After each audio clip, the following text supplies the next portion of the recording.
ISROയുടെ ഒരു വിജ്ഞാപനത്തെ കുറിച്ച് പറയാനാണ് ഇന്നത്തെ വീഡിയോ എന്ന് പറയുന്നത്.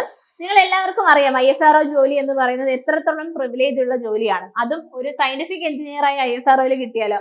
അതെ, ISROയിലേക്ക് സയന്റിഫിക് എഞ്ചിനീയർ പോസ്റ്റിലേക്ക് വിജ്ഞാപനം ISRO പുറപ്പെടുവിക്കാൻ പോവുകയാണ്. അപ്പൊ നമുക്ക് അതിന്റെ ഒഫീഷ്യൽ ആയിട്ടുള്ള ഡീറ്റെയിൽസ് ആണ് നമ്മൾ ഇന്നത്തെ വീഡിയോയിൽ ഷെയർ ചെയ്യുന്നത്. നിങ്ങൾ ഇമേജ് നോക്കണ്ട, I will share the details. അപ്പൊ നമുക്ക് മെയിൻലി ഉള്ള ഫസ്റ്റ് സയന്റിഫിക് എഞ്ചിനീയർ പോസ്റ്റ് വരുന്ന ബ്രാഞ്ച് എന്ന് പറയുന്നത് സിവിൽ ആണ്. സിവില് നമുക്ക് 18 വേക്കൻസീസ് ആണ് റിപ്പോർട്ട് ചെയ്തിരിക്കുന്നത്. അപ്പൊ 18 വേക്കൻസീസ് എന്ന് പറഞ്ഞാൽ ഇറ്റ്സ് എ ഫെയർ നമ്പർ. അപ്പം സയന്റിഫിക് എഞ്ചിനീയർ എന്ന് പറയുന്ന നല്ല പോസ്റ്റിലേക്ക് സിവിൽ എഞ്ചിനീയറിംഗ് കഴിഞ്ഞ ഉദ്യോഗാർത്ഥികൾക്ക് അപ്ലൈ ചെയ്യാൻ പറ്റിയ പോസ്റ്റ് ആണ്. BE or BTech in civil engineering ആണ് യോഗ്യതയായിട്ട് ISRO മെൻഷൻ ചെയ്തിട്ടുള്ളത്. രണ്ടാമത്തെ ബ്രാഞ്ച് എന്ന് പറഞ്ഞാൽ ഇലക്ട്രിക്കൽ ആണ്. ഇലക്ട്രിക്കലിന് 10 വേക്കൻസി ഉണ്ട്. ഈ 10 വേക്കൻസിയിൽ 3 വേക്കൻസി അൺറിസർവ്ഡ് ആണ്. OBCക്ക് 2 വേക്കൻസി, SCക്ക് 2, STക്ക് 1, എക്കണോമിക്കലി വീക്കർ സെക്ഷന് 2.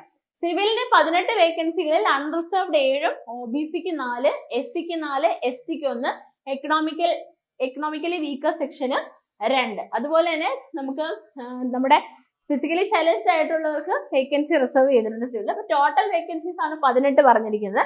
ഇലക്ട്രിക്കലിന് 10 ആണ്. ദെൻ അടുത്തത് റെഫ്രിജറേഷൻ ആൻഡ് എയർ കണ്ടീഷനിങ്ങിലേക്കാണ്. അവിടെ നമുക്ക് ചോദിച്ചിരിക്കുന്ന മെക്കാനിക്കൽ എഞ്ചിനീയറിംഗിലുള്ള ബിരുദം, അതായത് BE BTech in mechanical engineering with air conditioning and refrigeration or allied subjects as elective refrigeration അല്ലെങ്കിൽ നമ്മുടെ എയർ കണ്ടീഷനിങ് പേപ്പേഴ്സ് എടുത്തിരിക്കണം എന്നുള്ളതാണ് നിർബന്ധം. അവിടെ നമുക്ക് 9 വേക്കൻസീസ് ആണ് ഉള്ളത്. 9 വേക്കൻസീസ് ആണ് മെക്കാനിക്കലിന് റിപ്പോർട്ട് ചെയ്തിരിക്കുന്നത്. അടുത്തത് SC അല്ലെങ്കിൽ സയന്റിഫിക് എഞ്ചിനീയർ ആർക്കിടെക്ചറിലേക്കാണ്. 1 വേക്കൻസി ആണ്, അത് അൺറിസർവ്ഡ് ആണ്.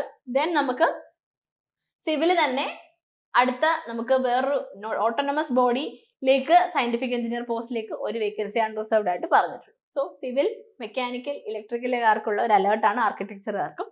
ISROയിലേക്കുള്ള സയന്റിഫിക് എഞ്ചിനീയർ തസ്തികകളിലേക്കുള്ള വിജ്ഞാപനമാണ്. ISROയുടെ വെബ്സൈറ്റ് ത്രൂ നിങ്ങൾക്ക് അപ്ലൈ ചെയ്യാനായിട്ട് സാധിക്കും. സോ നമ്മുടെ എൻട്രിയിൽ ISRO സയന്റിഫിക് എഞ്ചിനീയറിന് റിലേറ്റഡ് ആയിട്ടുള്ള കോഴ്സസ് അവൈലബിൾ ആണ്. കോഴ്സസിന് കൂടുതൽ ഡീറ്റെയിൽസ് അറിയാനായിട്ട് താഴെ ഫോം അല്ലെങ്കിൽ സ്ക്രോൾ ചെയ്ത് പോകുന്ന നമ്പറിൽ കോൺടാക്ട് ചെയ്യുക. വളരെ നല്ലൊരു അവസരമാണ്. ISRO പോലെ ഒരു ഓർഗനൈസേഷനിൽ ജോലി കിട്ടുക എന്നുള്ളത് വളരെ വലിയൊരു നേട്ടമായിട്ട് കരുതാം. സോ അതിലേക്ക് വർക്ക് ചെയ്യുക. Thank you.